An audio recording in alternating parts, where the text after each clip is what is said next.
Здравствуйте. Я вам покажу, что я умею на неразблокированной версии.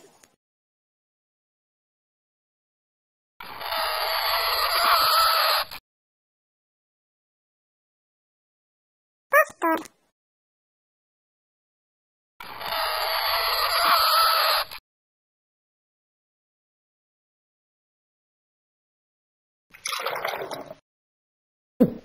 Yep.